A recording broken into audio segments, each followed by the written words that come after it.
뮬러의 기도 78회 연약을 이길 수 있는 길. 조지 뮬러는 특별한 능력을 구한 적이 있다. 자신이 기도 응답을 통하여 체험하는 기적들도 귀중하지만 그것보다도 큰 고민이 되는 것은 죄의 사슬이었다. 그는 이렇게 고백하였다. 나의 죄를 이기기 위해 더 많은 능력을 달라고 기도하였습니다. 뮬러는 많은 과들을 사랑하며 기도할 수 있는 능력이 몇 배나 필요하였다. 그에게 필요한 것은 물품 자체보다도 하나님의 능력과 하나님의 사랑이었던 것이다. 기도의 골방으로 나아가 하나님의 얼굴을 자주 구했다. 여호와와 그 능력을 구할지어다. 그 얼굴을 항상 구할지어다. 시편 105편 4절.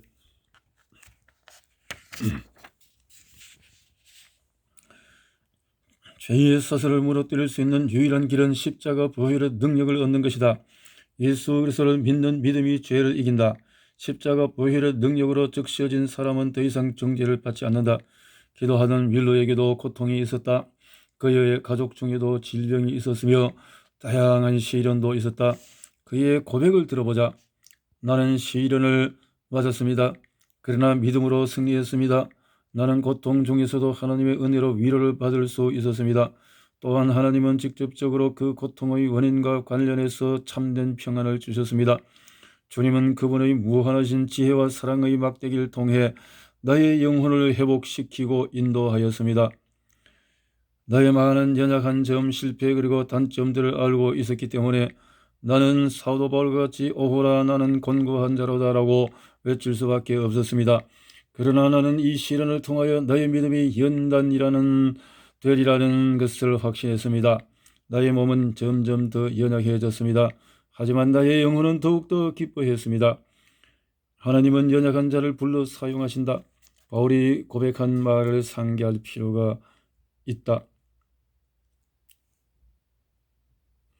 하나님께서는 세상의 미련한 것들을 택하시고 지혜 있는 자들을 부끄럽게 하신다. 세상의 약한 것들을 택하서 강한 것들을 부끄럽게 하신다. 세상에서 천한 것들과 멸시받는 것들과 없는 것들을 택하여 구원의 반열에 들어서게 하셨으며 자신의 거룩한 도구로 사용하신다. 이것이 하나님의 지혜이다. 바울에게는 가시가 있었다. 엄청난 허물을 지닌 자였다. 그러나 그는 가장 연약한 자리에서 그리스도의 능력을 체험하였다. 바울은 능력이 약한 데서 온전하여졌으며 약할 그때가 강하다고 고백하였다. 고린도후서 12장 9절에서 10절 말씀. 내가 진실로 너희에게 이르노니 나를 믿는 자는 나의 하는 일을 저도 할 것이요 또한 이보다도 큰 것도 하리니 이는 내가 아버지께로 감이니라. 격려의 편지 79. 뮬러는 극도로 열악한 환경에서 내외적으로 많은 시련을 겪으면서 환난의 과정을 통과해왔다. 뮬러는 시련 중에서도 자신과 같이 시련을 당하는 사람들을 기억하고 기도하고 있었다.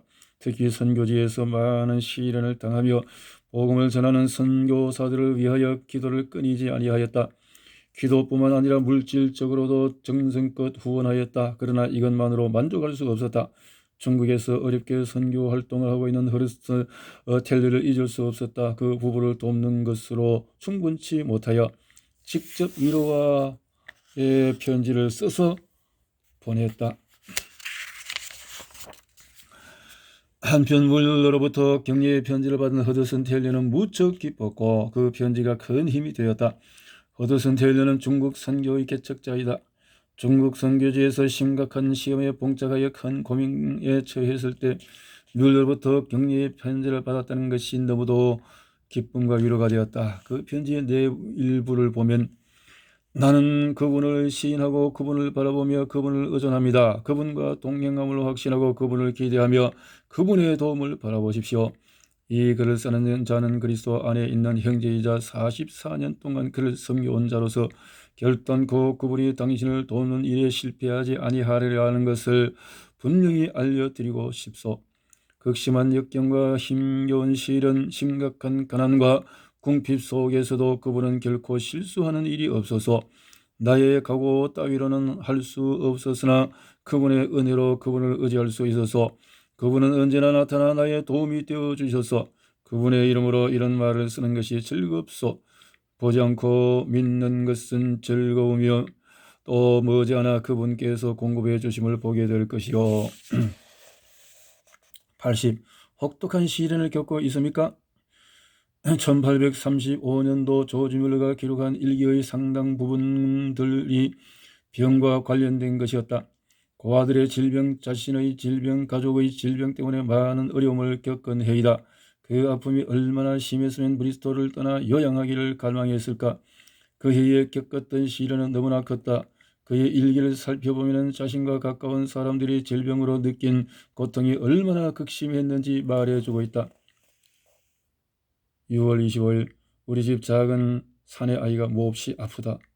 이런 시련 가운데서 뮬러는 다음날까지 사랑하는 아내를 위하여 힘을 달라고 기도하였다. 바로 그 아이는 다음날 주님의 품에 안겼다.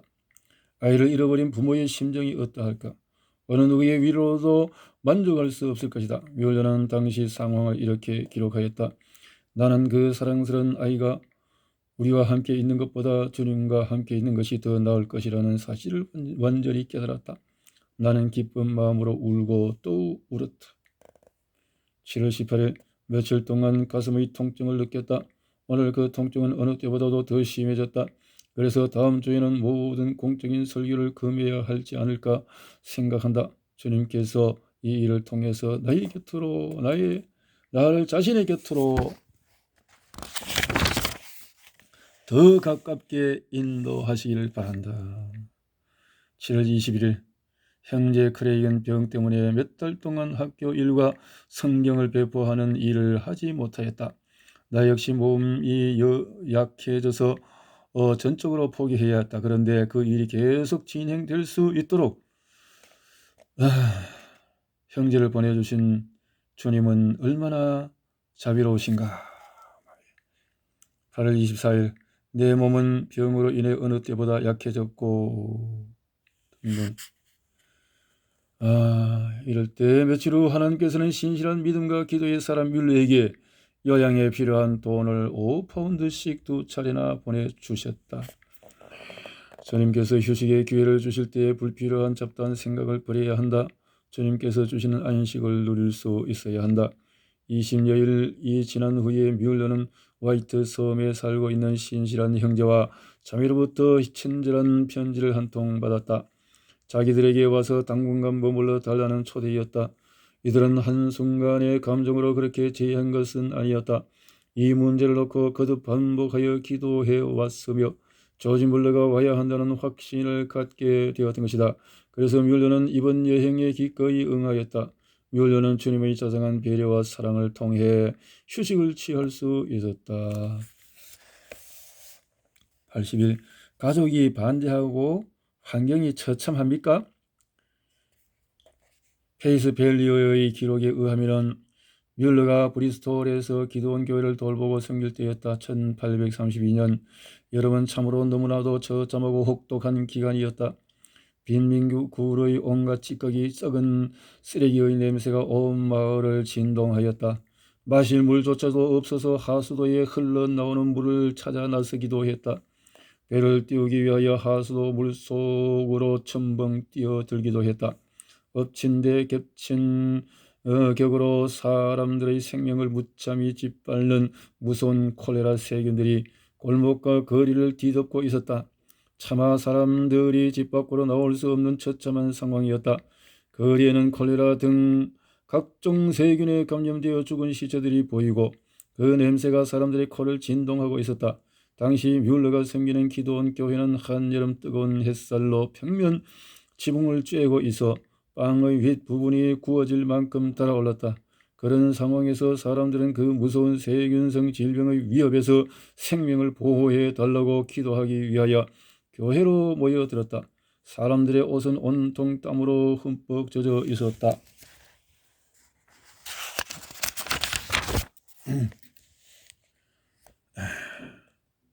고국에서 안락하게 살기보다는 브리스톨의 어려운 사람들을 돌보기 위하여 부르심을 받은 뮬러는 고아 사역을 시작하기도 전에 여러 난관들이 그의 비전을 어둡게 하고 있었다. 당시 뮬러가 머물고 봉사하려는 것은 최악의 환경이었다. 빈곤은 고사하고 생명을 위협하는 무서운 콜레라 전염병이 온 마을을 휩쓸고 있었기 때문이다. 오늘날처럼 의료시설이나 좋은 약이 준비된 것도 아니었다. 좀 더 좋은 환경에서 살며 좀 더 혜택을 누리기를 갈망하는 것이 인간의 솔직한 욕망일 것이다. 그러나 뮬러는 정기적인 봉급마저 받지 않고 브리스톨 사람들을 섬기기로 약속한 상태에서 일하기 때문에 참으로 하나님의 도우심이 아니면 숙박 문제, 식사 문제를 해결할 수도 없었다. 그러나 그러한 환경과 무서운 전염병이 조지 뮬러와 크레이의 뜨거운 헌신의 불을 끌 수는 없었다.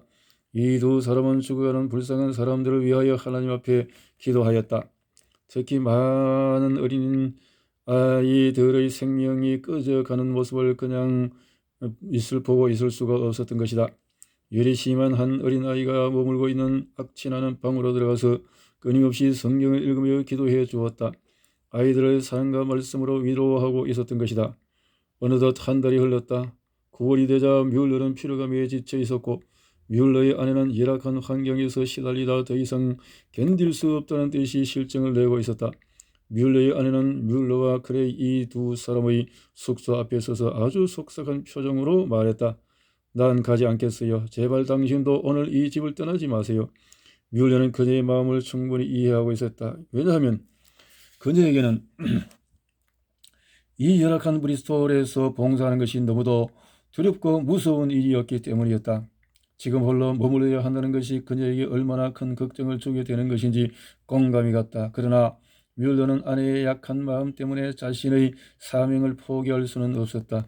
이런 기로에 놓이는 것은 지도자의 길을 걷는 사람들, 사명자의 길로 뛰어든 사람들이 경험하는 고통의 과정이기도 하다. 그러나 뮬러는 하나님의 뜻을 알고 있었으며 확고한 사명감을 지니고 있었기에 조금도 멍설이지 않고 그 자리를 떠나려 하였다. 메리, 문에서 물러나요. 아내는 아주 강한 모습으로 가로막이며 만류하였다. 못하겠어요. 그러자 뮬러는 아내의 팔을 잡고 이해시키려고 애썼다. 그들은 나의 사람들이야. 난 그들을 돌보기 위해서 이곳에 왔지 않았소. 메리는 이해할 수 없다는 뜻이 완강하게 버티며 말했다.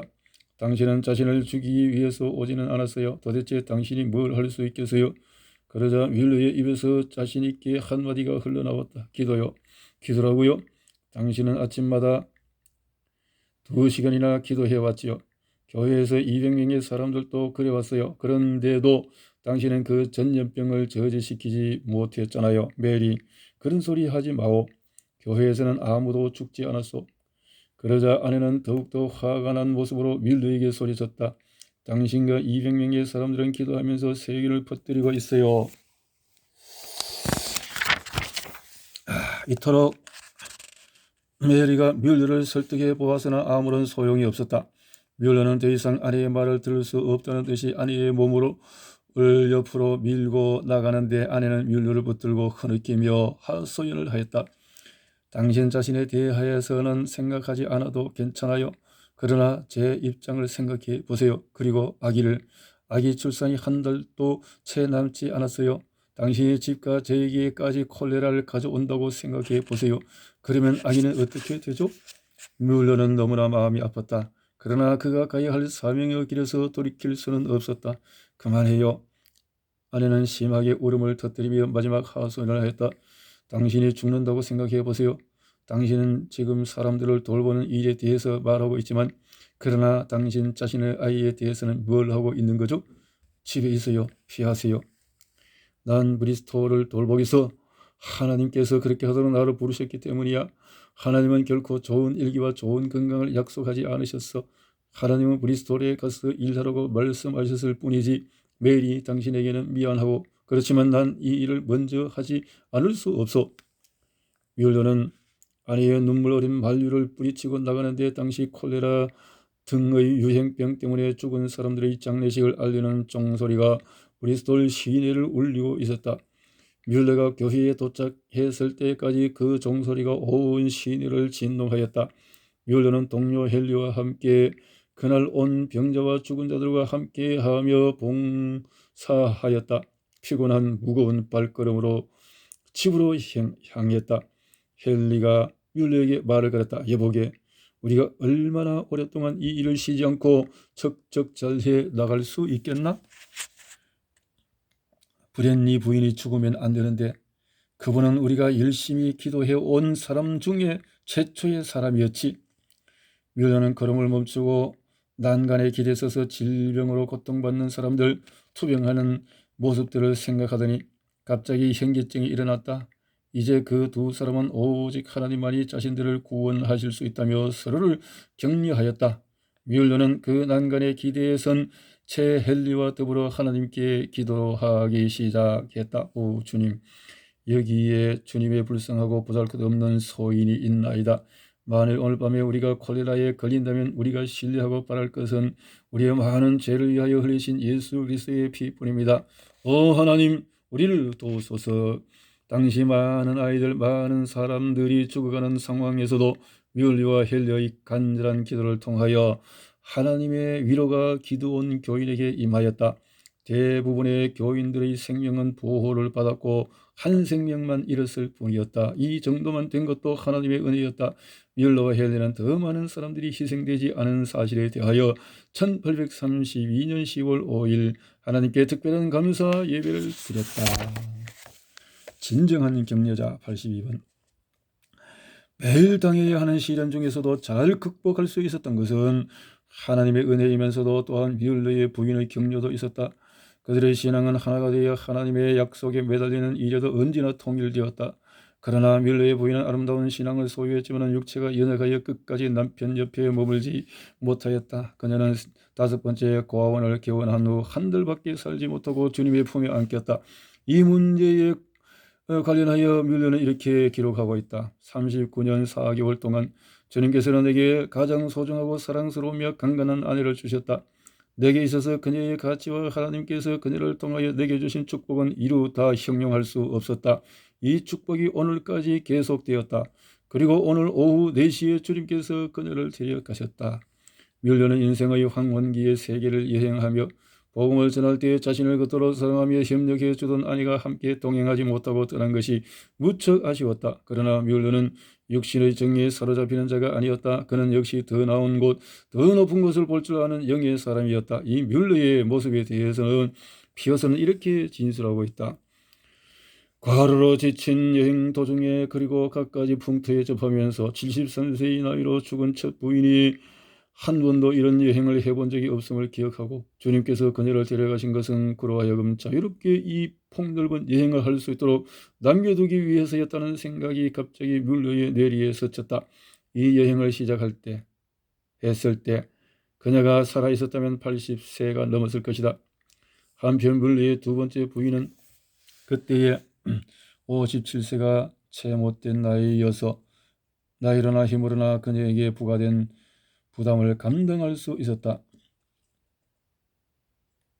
비어서는 뮬러의 두 번째 부인과 개인적인 친분을 맺고 있었다. 83번. 죽음 건너편에 예비된 은총. 조지 뮬러가 40여 년 동안 자신의 고아원 사역을 위하여 묵묵하게 동거동락하며 수고해온 아내를 잃었을 때 그 고통이 얼마나 컸을까. 그는 아내의 장례식을 자신이 직접 집례하며 설교까지 맡았다. 그 장례식에 참석했던 사람에 의하면 뮬러는 여느 때와 마찬가지로 살렘 교회에서 열리는 월요일 저녁 기도회에 참석하여 기도와 찬양을 드리던 중에 환한 얼굴로 일어나 사랑하는 아내를 그 고통에서 건져내시어 데려가신 하나님의 인내하심을 진심으로 함께 찬양하고 감사하였다고 한다. 나는 또한 여러분께 주님께서 나로 하여금 그녀의 기쁨에 함께 나눌 수 있게 해주심으로 그녀를 잃은 내 마음이 이루 말할 수 없는 상실감 대신에 그녀의 축복된 상태에 대한 생각으로 사로잡히도록 기도해 주시기를 요청합니다. 당시 뮬러의 부인은 뮬러뿐만 아니라 고아들과 그를 알고 있는 모든 사람들에게 너무나도 중요한 존재였고 사랑스러웠으며 거룩한 모습을 갖춘 여성이자 신실한 내조자로서 좁고 험난한 길을 걸어왔던 것으로 알려졌다. 그녀는 뮬러에게 큰 위로와 힘이 되었으며 큰 기쁨이었고 아름다운 사랑의 반려자였다.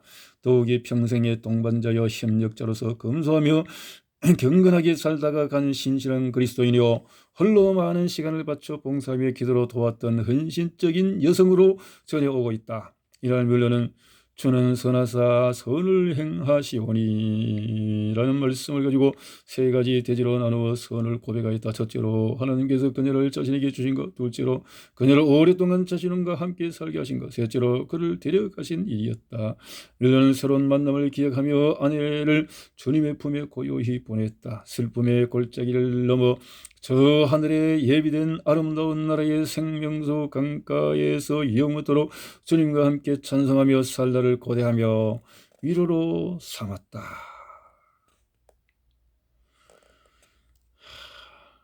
생명을 주신 하나님 앞에 감사드립니다.